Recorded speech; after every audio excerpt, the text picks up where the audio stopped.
How's it going, everyone? Welcome to the channel. The first Toungoo Empire achievement has been requested a few times on this channel, so I decided to give it a go. This achievement is actually not that hard. Even though you start as a landlocked one province miner, everyone around you isn't super strong either. And once you get the right alliances, you will be safe from any aggression.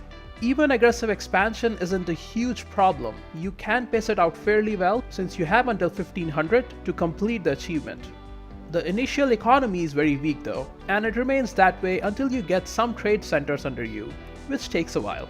To complete this achievement, we need to get all provinces of Burmese culture group under us, and these are the provinces.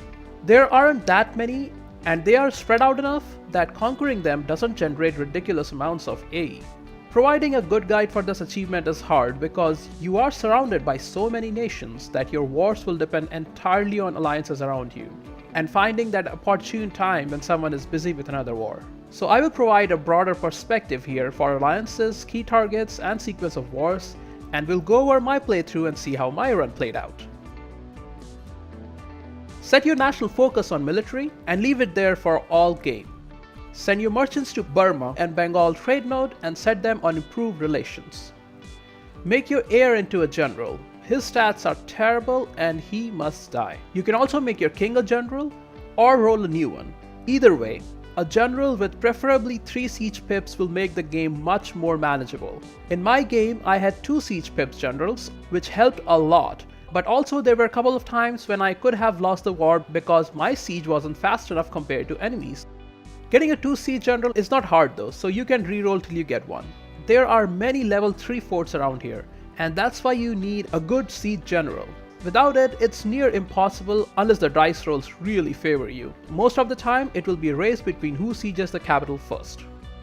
Don't set your rivals yet, we'll wait a month for it. Start improving relations with Bengal and Lanjiang. Those are your key long-term allies.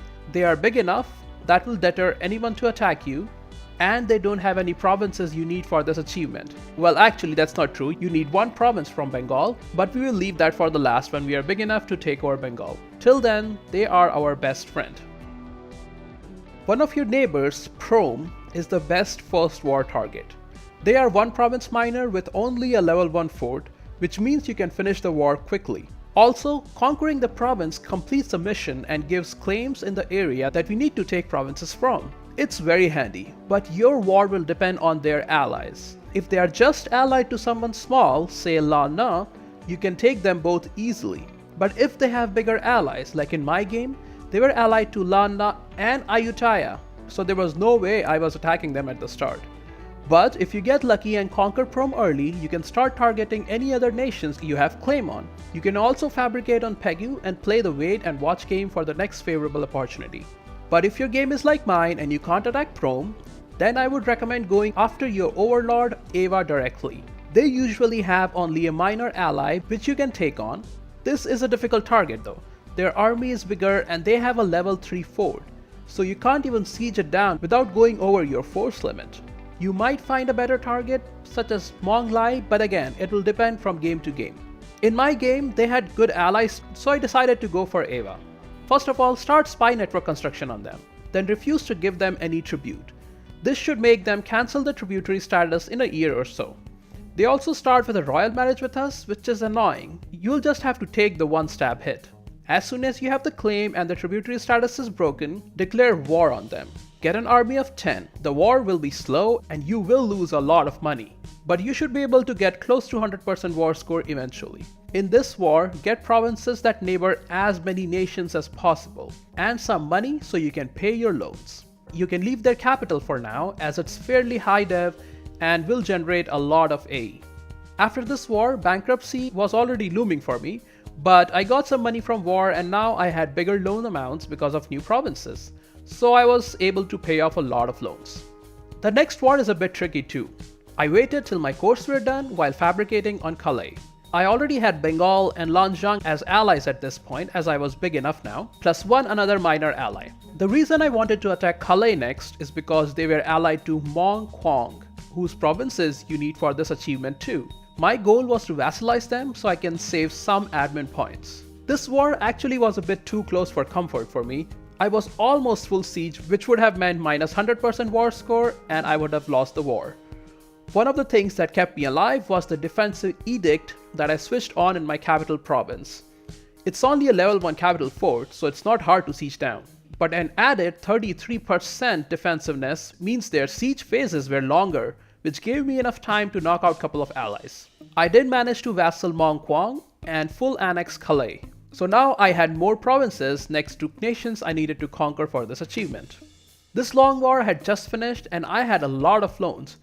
But I noticed that Pegu had just peaced out after losing a war to Ayutthaya, and it was a golden opportunity to attack them, when they were weak and without an ally. I already had claim on them, so I declared right away. I couldn't full annex as someone else decided to attack them at the same time, but I had the province of Pegu, which is a very good province and provides a substantial boost to trade income. This also meant that it generated a lot of aggressive expansion.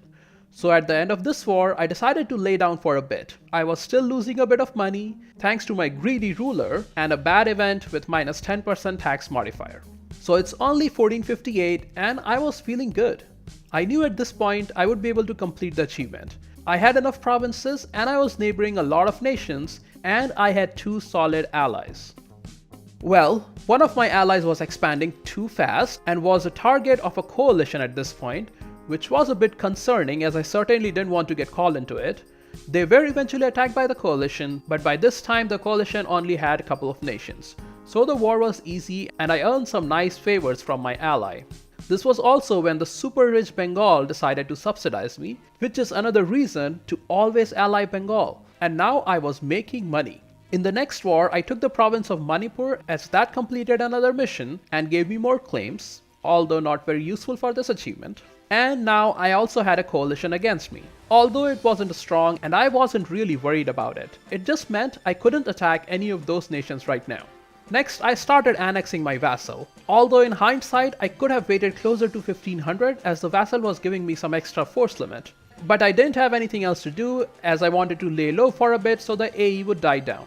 The coalition broke apart after a couple of years. So next, I went to finish off Pegu, when I realized they were also allied to Prom, who have survived so far. I called in an ally and the war was easy. I full annexed Pegu and Prom, which gave me permanent claims on Ava, who I attacked promptly after. They were also allied to Arakan on the other side of the mountain range, whose provinces I needed as well. My allies refused to join in this war though, because I had annexed my vassal leading to negative Diplo rep. But I managed on my own. I full annexed both Arakan and Ava again. The aggressive expansion was there, but there weren't many nations left who would be affected by it. When I annexed Ava, I also got their tributaries, which at the time I didn't pay much attention to. Soon after, Bengal called me into a war, which I decided to honor in case I needed Bengal alliance later, even though I had 0 manpower at this point. The war wasn't hard, but it kept going for a while. That was when Ming decided to attack one of my tributaries, which meant I was being called to defend them, and there was no way I was going to fight Ming, and no good reason either. So I declined the call. I did a quick war and took a couple of provinces I needed from the north.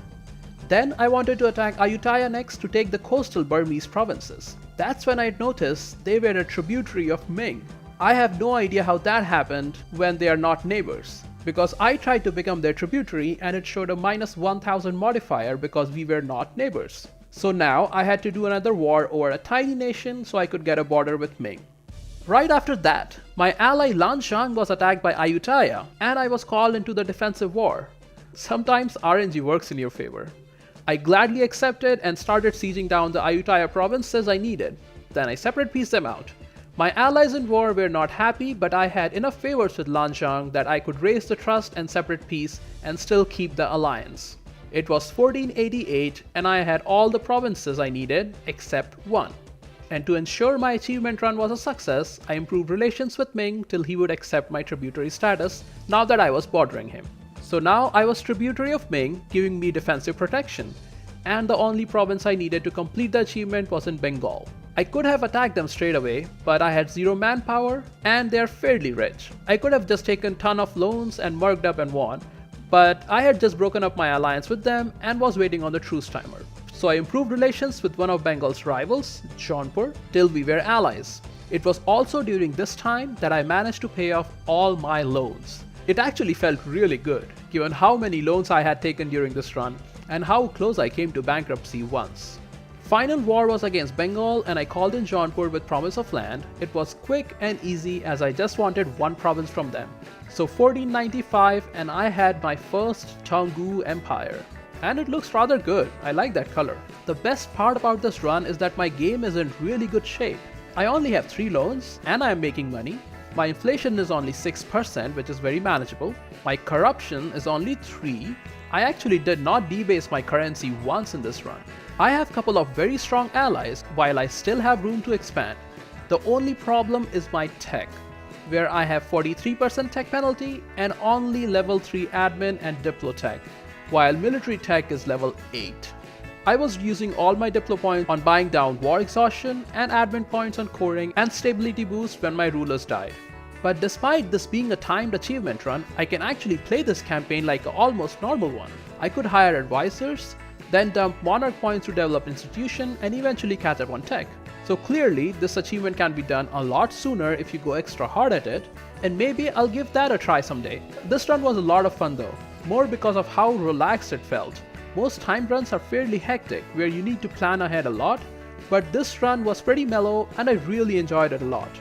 Hopefully you did too. I mean, just looking at that beautiful Taungu color will make you feel good. And I hope you got some pointers from my playthrough. As always, thanks for watching and I'll see you all in the next one.